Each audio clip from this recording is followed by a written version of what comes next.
Hello दोस्तों, आज हम जानेंगे राजस्व विभाग के बारे में। राजस्व विभाग मतलब ज़मीन से जुड़े हुए जो कार्य होते हैं वो सब किसके अधीन आते हैं? राजस्व विभाग के अधीन ही आते हैं। हेलो दोस्तों, मेरा नाम है शुभम और आप हमारे चैनल पे आपका स्वागत है।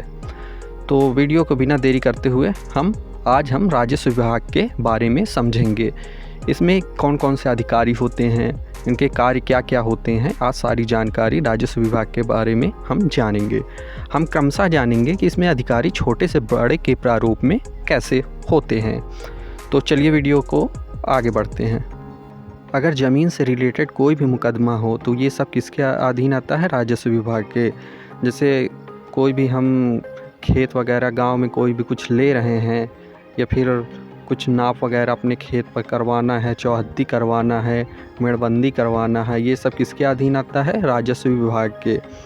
और जो लगान वगैरह है ये सब भी मतलब राजस्व विभाग के ही अंतर्गत आते हैं। इसमें कुछ हम आपको बता दें, कुछ इसमें प्रमुख अधिकारी होते हैं जिसके अलग अलग कार्य होते हैं। ये कई भागों में बटे हुए हैं, तो आइए हम आज इनके बारे में सारी जानकारी आपको देते हैं कि इसमें छोटे से बड़े के प्रारूप में कौन कौन से अधिकारी होते हैं और किस चीज़ के लिए हमको किसके पास जाना होता है। चलिए वीडियो को शुरू करते हैं।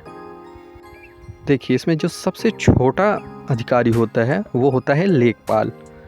अगर हम अपनी ज़मीन पे कोई भी माप अगर करवाना है, जैसे कोई भी विवाद है, तो अगर जो नापने आता है तो सबसे पहले लेखपाल ही आता है और वही हमारे खेतों को या फिर ये कहें जहां विवादित ज़मीन है उसको नापने लेखपाल ही शुरू में आते हैं। लेखपाल अगर कोई भी ज़मीन आपकी नाप देता है, नाप के चला जाता है, अगर आप उससे संतुष्ट उस नाप से नहीं हैं तो आप इसको मुकदमा कर सकते हैं राजस्व विभाग में। तो वो फिर कानगो और लेखपाल दोनों आते हैं नापने। उससे बड़ा कानगो होता है, लेखपाल से बड़ा कौन सा होता है? कानगो। कानगो जो है उसका कार्य भी ज़मीन वगैरह जो इसमें ज़्यादा विवाद होते हैं उसको कानगो ही नापने हैं, वो भी नापने का ही कार्य करता है। इसके आगे होते हैं, इससे बड़ा जो अधिकारी होता है वो होता है नायब। नायब जो अधिकारी होता है वो कानूनगो से बड़ा होता है। नायब का काम क्या होता है कि जो कानूनगो लेखपाल जिस रिपोर्ट जो ज़मीन की तैयार किए हैं उसको देखना, चेक करना और उसको आगे बढ़ाने का कार्य नायब का ही होता है। वो भी एक राजस्व विभाग का बहुत प्रमुख अधिकारी होता है।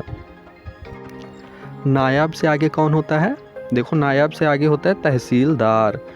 तहसीलदार जो होता है वो एक, ये समझ ले, राजस्व विभाग का सबसे बड़ा तो नहीं कह सकते लेकिन एक तरह से पूरा कार्य जो भी ज़मीन के विवादित ज़मीन होते हैं उसका निपटारा तहसीलदार ही करता है।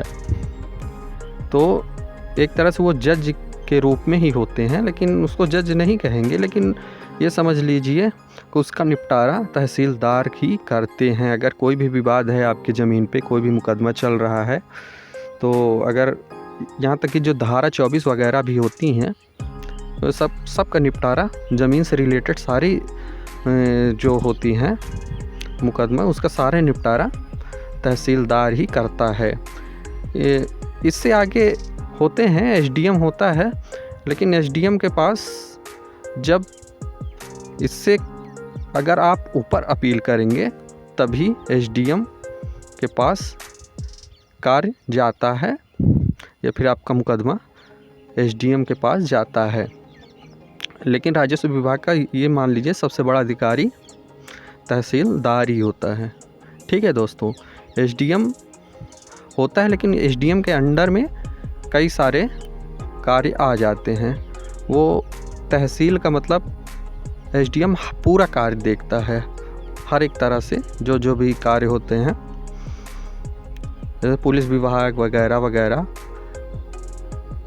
ये सारे चीज़ एसडीएम के अंडर में आते हैं। और राजस्व विभाग का सबसे बड़ा अधिकारी एक तरह से तहसीलदार ही होता है। वीडियो अगर आपको अच्छी लगी हो दोस्तों तो हमारे चैनल को सब्सक्राइब ज़रूर करिए। एक बार क्रमशः हम फिर बता देते हैं। सबसे छोटा लेखपाल, फिर कानगो, फिर होता है हमारा नायब, फिर उससे बड़ा हमारा तहसीलदार, फिर तहसीलदार से बड़ा एसडीएम। ठीक है दोस्तों, तो तहसील में सबसे बड़ा एसडीएम होता है, लेकिन राजस्व विभाग का जो मेन सबसे वो है पावरफुल आदमी